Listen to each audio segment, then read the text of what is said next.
மீட்பரும் சகாயருமா இருக்கிற இயேசு கிறிஸ்துவின் நாமத்தில் உங்களை யாவரையும் கூட அன்போடு கூட வாழ்த்துகிறேன். இந்த மார்னிங் மன்னான்ற தின தியானத்தின் மூலமாய் உங்களை சந்திப்பதிலே மிகுந்த மகிழ்ச்சி. கர்த்தர் இந்த நாளிற்குரிய ஒரு வார்த்தை, விசுவாசமும் கீழ்ப்படிதலும் கொண்டு வரும் நன்மை. எடுத்து வாசிப்போம். சங்கீதம் 33 சங்கீதம் 9 அவர் சொல்ல ஆகும், அவர் கட்டளையிட நிற்கும்.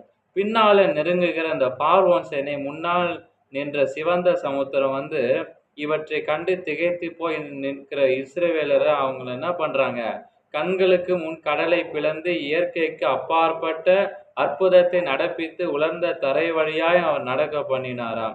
கர்த்தர் பற்பல ஆண்டுகளுக்கு பின்னர் யோர்தான் அவைகளுக்கு முன்பாக பிரித்து நிற்க செய்தது, அவர்களை கானானுக்குள் நுழைய செய்தார். அவர் சிவந்த சமுத்திரம் பலப்பதற்காக மோசே தன் கையில் இருந்த கோலை நீட்டினான். கர்த்தர் அதை என்ன பண்றார், தம் நாசின் சுவாசத்தினால் கடலை பிளக்கச் செய்தார். ஜனங்கள் வெட்டாந்திரையில் நடந்தார்கள். தண்ணீர் சுவரை போல இறுக்கமும் இரு பக்கமும் நின்றது என்று யாத்திராகமம் 14:22 நாம் வாசிக்கின்றோம். ஆனால் யோர்தான் நதிக்கரையில் நடந்து வேறு உடன்படிக்கை பெட்டி சுமந்து சென்ற ஆசாரியர்கள் விசுவாசத்துடன் தங்கள் கால்களை யோர்தானில் துணிந்து வைக்க கட்டளிட்டார். கர்த்தர் வருடத்தில் பல நாட்கள் யோர்தான் நதி 100 அடி அகலம் மட்டும்தான் விரிந்து ஓடிக்கொண்டிருக்கும்.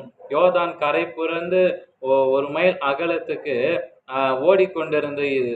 இங்கு நாம் அந்த ஆசாரியர்களிடத்துல விசுவாசத்தையும் கீழ்ப்படிதலையும் நாம் பார்க்க முடிகிறோம். அவர்கள் முன்னேறி சென்று தண்ணீரின் ஓரத்தில் காலை வைத்தார்கள். உடனே ஓடி வருகிற அந்த தண்ணீர் தூரத்தில் சுவராய் நின்றது. அல்லேலுயா! இஸ்ரவேலர் என்ன பண்றாங்க, அனைவரும் தங்கள் கண்களுக்கு முன்பாக ஆண்டவருக்கு செய்த அந்த அற்புதத்தை கண்டார்கள், பார்த்தார்கள்.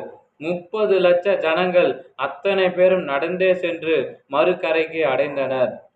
அவர்கள் கடந்த பிறகு யோர்தானில் தண்ணீர் மறுபடியும் கரை புரண்டு ஓடியதென்று யோவான் 4:18 நாம் வாசிக்கின்றோம்.